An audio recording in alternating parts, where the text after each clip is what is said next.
Ladies and gentlemen, we are moments away from what could be the worst thing that could ever happen in American history. This so-called sequestration. The sequestration will doom us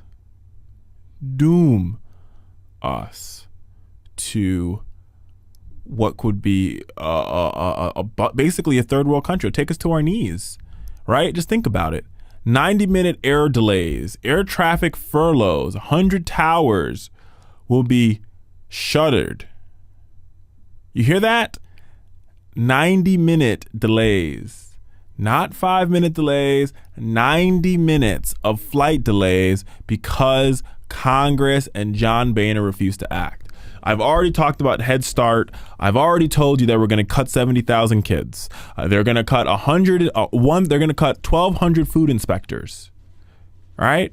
And this is just the beginning because these cuts are going to happen throughout. There's going to be different periods with more cuts and more cuts and more cuts and more cuts. It could delay when you get your Social Security check, not because it won't come, but because instead of having 10 people process checks, there's only one person processing checks.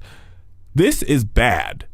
Bad. America, horrible. America, wake up. America, smell the coffee. America, please, I'm begging you, take a shot of whiskey and realize what's happening in this country. These Republicans and these conservative Tea Party maniacs are holding our economy and holding our government hostage so that they can prove a point. Now, let me say to all those people out there who are Tea Party maniacs, or your Ron Paulians, or whatever the hell you want to call yourself on today, who think that government is wasteful and government doesn't make any sense. Let me explain to you what government does, because I think you've missed the memo. So I'll explain.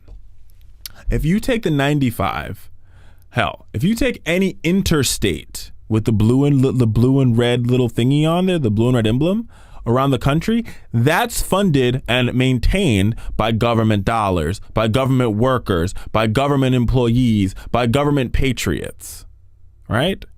If you take a transit to and from work, you take a bus, you take a train, you take a tri-rail to work, the Amtrak, those are all funded.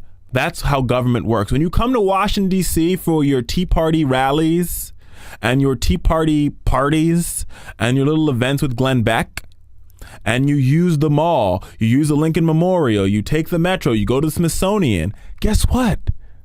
Yeah, I'm talking to you. That's your tax dollars at work. That's so-called big government. When your kid gets free and reduced lunch, which I'm pretty sure they might, that is the government at work. Somebody in Washington has to process all those free and reduced lunch applications the states turn in, all the Title I funding that your child gets, right? You have a little girl? Do you have a little girl at home? Does your little girl play a sport? Somebody has to enforce the laws that make sure she gets equal funding that your little boy gets for playing soccer in school. That's all government at work. That's all government working for the people.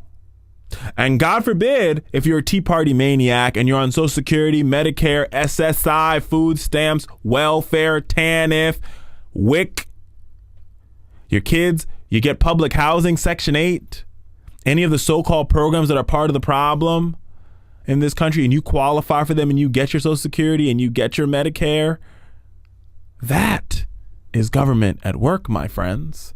So don't sit here and tell me that the government is too big and we need to fix government because government's our problem when you are people and you call everybody else moochers off the government, yet still you munch off the government as well. Because guess what? You take advantage of your kids might take advantage of the Pell Grant, or you might take a bus or a train to work, or you might drive an 18-wheeler and your 18-wheeler drives on an interstate highway. How dare you tell me and you tell all the Americans out there that believe in government and believe that government works, that government is too big and government's going to make us fail when you benefit on government every single day of your solitary life, and you always have. I'm serious, folks. Now let's have a serious conversation about these cuts and stop using your political ideology to mask what the real problem is. The real problem is that you're ignorant as hell. That is the real problem. You don't understand what government does for the people. You don't understand why government makes our Constitution work. The job of government is to defend our Constitution. The job of government is to defend your freedom of religion. That's why the local police are there to stop your church from getting burnt down because somebody doesn't agree with you, or your mosque from getting burned down because somebody doesn't agree with you.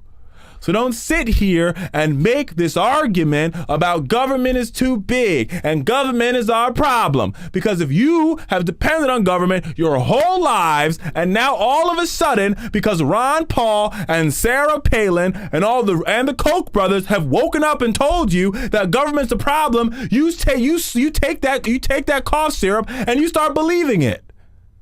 That's not cough syrup, my friends. That's a sugar pill.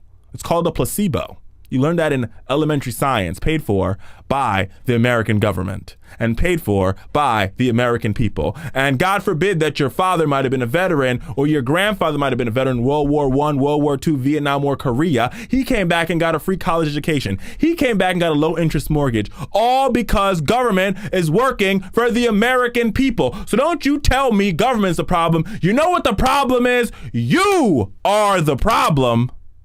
Fix yourself.